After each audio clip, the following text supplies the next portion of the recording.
Okay, guys, so it's a little bit of a re-up, I guess, in that video of me apparently freaking out about and smashing that radio. Well, guess what?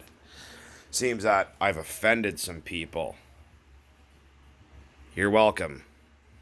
Now go find your safe space. So people said, well, why did you smash it? What was the problem? Well, the problem was, and all the electronics on this truck are brand new. Everything is.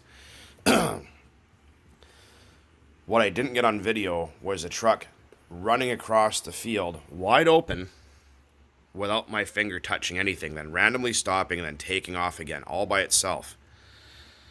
That wasn't the throttle servo. It's brand new.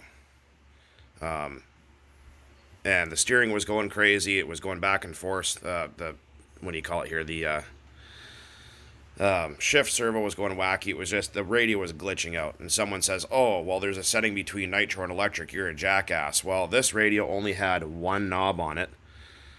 Just like the guy that made the comment, you're a fucking knob. Anyways. And it just had steering left and right. They had no throttle trim on it at all. So, and it didn't have any other settings. It was like your base model for like a Rustler or something like that.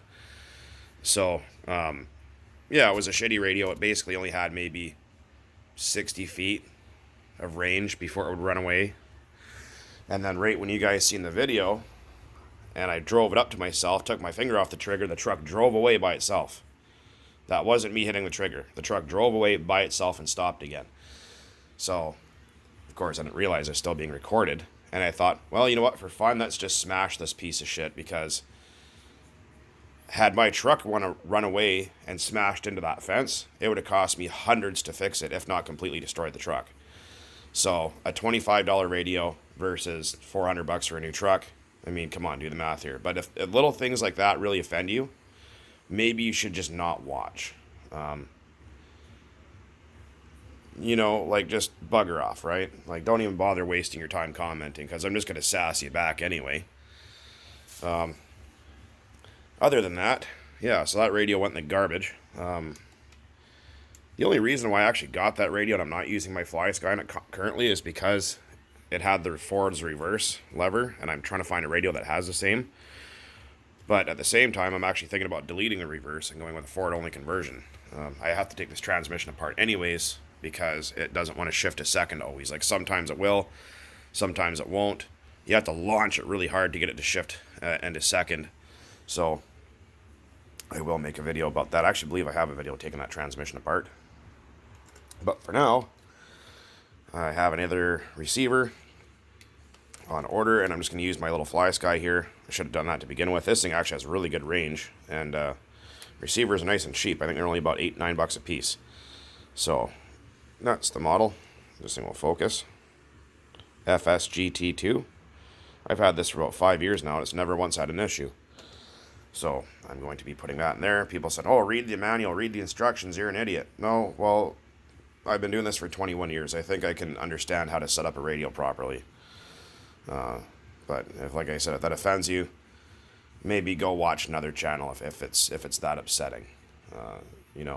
Beat it, please. Just up your ass.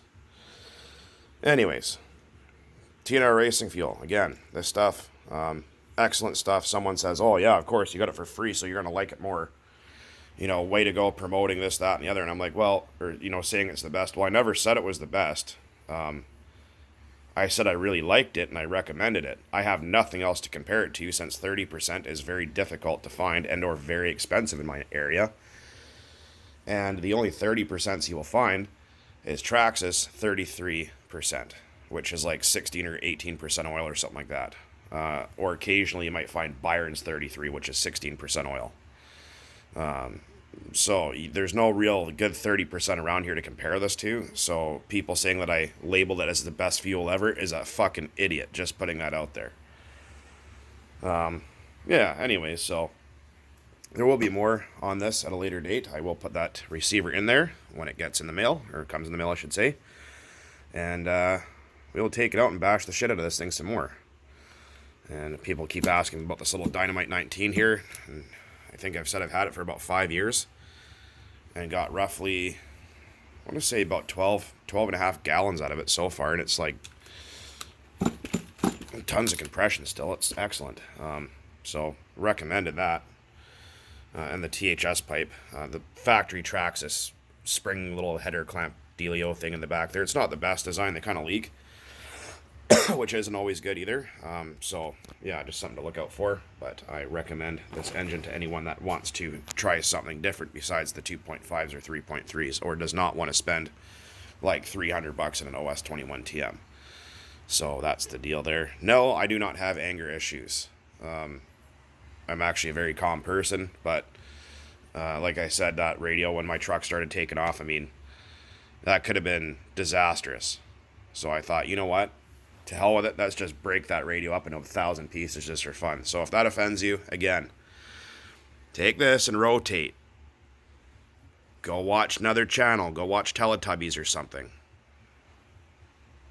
Everything will be okay.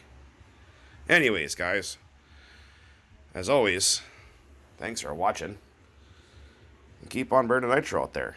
I will make more content about this truck because I know a lot of you guys like it. So there's going to be some other upgrades soon, including a roll cage if I can find one. That way I can really fuck with it. Anyways, later, guys.